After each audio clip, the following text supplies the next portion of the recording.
না প্ৰথম কথাটো মই ক'ব লাগিব যে মই নিজে সৌভাগ্যৱান ঠিক আছে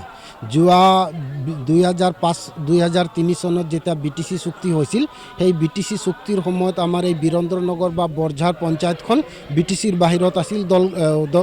দৰং জিলাত আছিল কিন্তু 2020 চনত 21 চনত আকৌ গভৰ্নমেন্ট অফ আসামে নটিফিকেশন কৰি গোটেই বৰঝাৰ জিপিখনক আমাৰ ওদালগুৰি জিলাৰ অন্তৰ্ভুক্ত কৰিলে আৰু BTC সমষ্টি 5 নং চেৰপাং সমষ্টিৰ অন্তৰ্ভুক্ত কৰিলে যি সময়ৰ পৰা 5 নং চেৰপাং সমষ্টিৰ অন্তৰ্ভুক্ত কৰিলে বৰঝাৰত আহি সঁচাকৈ আমি আলপুত হৈছোঁ আজি মই প্ৰথমবাৰৰ বাবে গোপাষ্টমী মেলাত ইয়াত আহিছোঁ দেখিছোঁ বিভিন্ন অঞ্চলৰ লোকসকলে স্বতঃস্ফূৰ্তভাৱে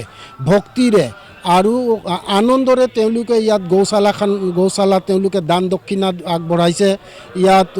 আনন্দ মনেৰে ভক্তি মনেৰে তেওঁলোকে পূজা অৰ্চনা কৰিছে আৰু এটা কথা এনেকৈ লাগিছে যে এই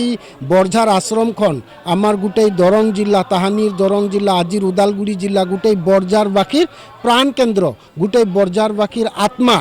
ভাল লাগিছে সকলো লোকে ইয়াত মানে স্বতঃস্ফূৰ্তভাৱে আন্তৰিকতাৰে নিস্বাৰ্থভাৱে আহি ইয়াত তেওঁলোকে নিজে চৰম দান কৰিছে অৰ্থ দান কৰিছে আমাৰ গৌ মাতাক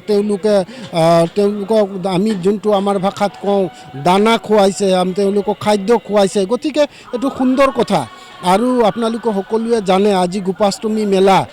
76 ইয়াৰ আগতে ইয়াত হয়তো এই অনুষ্ঠানটি এই আশ্ৰমটি প্ৰতিষ্ঠা হৈছিল আজি এই গোপাষ্টমীৰ দিনাখন দূৰ দূৰণিৰ ভক্তপ্ৰাণ ৰাইজে আহি আমাৰ গৌ মাতাক পূজা কৰিছে আৰু আমি সকলোৱে জানো যে গৌ মাতাৰ দেশত বোলে 33 কোটি দেৱতা দেৱীয়ে বসবাস কৰে গৌ মাতাক পূজা কৰিলে বোলে পৃথকভাৱে কোনো ভগৱানক পূজা কৰিব নালাগে আৰু সেইকাৰণে মই কৈছোঁ যে সঁচাকৈ আমি বৰঝাৰবাসী ৰাইজ আমি সকলোৱে সৌভাগ্য যে আজি এই সুযোগতে আমি গৌ মাতাকো পূজা কৰিবলৈ